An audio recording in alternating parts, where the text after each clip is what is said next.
we are looking at the importance of the trade sector in Kenya's economy, particularly in line with the theme that we have currently, that it is so vital that it comes second to agriculture in terms of contribute the GDP and in terms of employment. Very significant for us to be here today. That this sector, if you looked at the year 2024 statistics, contributed 30.29% of the GDP. Out of this contribution, 21.5 was from export trade and over 90% was from domestic trade. And just to point out that 60% of the informal sector employment is actually found in the domestic trade sector. It could be in wholesale, it is in retail, it is in those barber shops, is in those hair salons and what have in the services sector. We are very, very strong in terms of trade. Ladies and gentlemen, we're here therefore to reflect on some of the things that have been taking place in the trade sector over the past few years, and then be able to see how this has been promoted to equity and social justice, particularly in the theme that we have in the area of for the people and for prosperity. If you look at the recent investment report released by UNCTAD, global investments topped $1.5 trillion in 2024. $1.5 trillion around the world, where people deployed investment capital from North America to Latin America to Africa. Out of $1.5 trillion, Africa had just under 100 billion. Okay? Just follow it closely. And Kenya had just $1.5 billion. Just see how it's coming. The cake is so big, and then what trickles down is that. But considerably, it's not bad because on an Pan-African level, it's similar.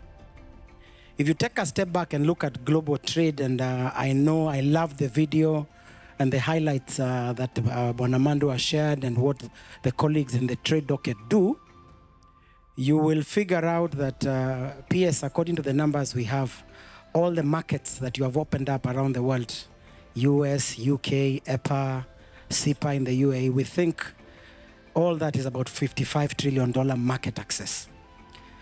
So the challenge we have is there's a global trends where investment is going. It's huge. Where the markets you have opened up for Kenya, huge. But the opportunity that connects that is not as good. But good things are happening. Yesterday at an event we had from the just immediate former chair of Keproba, of the wonderful growth of trade numbers in terms of exports. I don't know whether that is true, Bonamando, but I'm told, in the last years it's grown by nearly $2 billion. I'm told it's good growth, which means there's positive momentum. But from where we sit as Kenya Investment Authority, is really when an investor comes to Kenya, they will come to Kenya. Out there, they know Kenya. But when they come here, they know county X or Y. And the reality is without counties, we will not do investment promotion, and we'll have nowhere to talk about exports, etc., etc. So for investment and trade agenda, that nexus to work, counties must work well, and we must work well with counties. This collaboration must align policies, coordinate strategic investments, and foster robust public-private partnerships that enhance productivity, support value addition, and improve market access for local producers.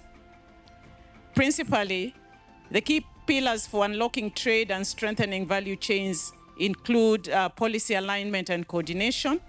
And here is where, as the national government, we are providing an overarching policy framework that covers trade, manufacturing, agriculture, and infrastructure, which is essential for the economic planning and investments.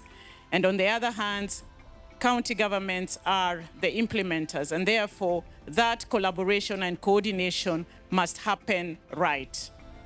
We also need to make sure we have structured mechanisms that allow for smooth coordination so that we resolve any policy overlaps and promote mutual accountability between the two levels of government. It is my prayer that that trade, industry, and investment sector forum between the national and the county government is actually going to steer the coordination that is needed for effective trade to take place.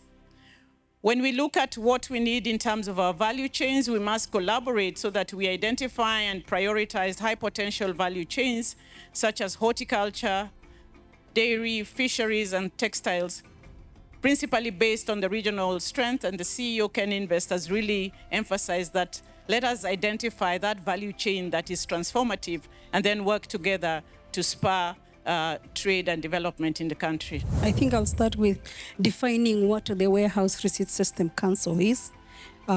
It's a regulator that ensures that developed warehouses are certified.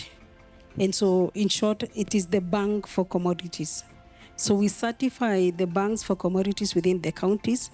And I'm very happy that my panelist here has also said that county governments have already identified value chains. So once the value chains have been identified, and since we have small-scale farmers, we need to aggregate them and put them in certified warehouses. Once you have put them in a certified warehouses, then you get an instrument of title.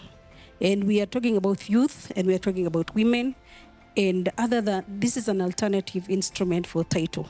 The other issues that when we are talking about cross-border trade is that this is a space, this is where now we do a quality and quantity check, so that once we do route to market and trade that commodity, then we reduce the process of rejecting the quality and the quantity of the commodities. Just like devolution brings services closer to the people, One Voice Women Trade actually brings services closer to women in trade. So in line with the theme of this 2025 Devolution Conference, where devolution is a catalyst to equity, to inclusion, to better lives for our people, that is the same way we align to the agenda to the agenda of One Voice Women in Trade, and just making sure we bring services closer to our people. So in terms of cross-border traders, first of all, they're our key partners, and one of the people that we are really looking at supporting in terms of who we are. And we work with associations, we work with groups, we work with cooperatives, and you find that these women at the cross-border traders, they come up with cooperatives, they come up with groups, they come up with associations, and those are things we are actually encouraging them to come up with, so that we can be able to serve them better. And as we encourage them, then we make it easier for them to be able to do certifications, to be able to package their products well, so that they pass the border checks, the standards, and even to be able to export better quality and more. We have sufficient infrastructure in terms of warehouses, where KNTC warehouses are strategically located in various towns and county governments, and they are situated along railway sidings. So our infrastructure in terms of warehouses, we have warehouses and they can store up to over 600,000 metric tons of any essential food commodity at a single time. We also support in terms of logistics, that is end-to-end, where at the front line we have Kenya Railways. We are partnering with Kenya Railways to do the railway transport. And then for last mile, we are partnering with private transporters to ensure that there is efficiency in last mile delivery. If I can be able to highlight some of these challenges and maybe reasons why there is serious low number of youth in the agriculture sector. Some of them is maybe if I can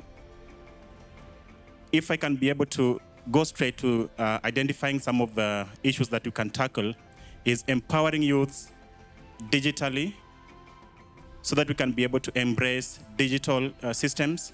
We can be able to highlight some of these opportunities that are there for the youth in the digital sector, so that youth can be able to do their businesses effectively. Issues around infrastructure. And by this, I'm talking about number one, power. The cost of power is very, very high in Kenya. unless we bring the cost of power down, we will be trying things that will not be helping us in the long run. Number two, water supply. And I want to talk about Machakos, Kajiado, Nairobi, Murang'a, the metropolitan area. We need to have a serious sit down with national government and find out how do we then provide adequate water to all the factories and industries who are setting up in that metropolitan region, like we would probably in Homa Bay, Kisumu, Kakamega, Siaya, and the rest as a block. How are you helping the youth or the common man, Mwananchi, to access funds? I think one of the reasons why probably the youth, the women may not be able to participate in value addition in trade is the lack of affordable financing.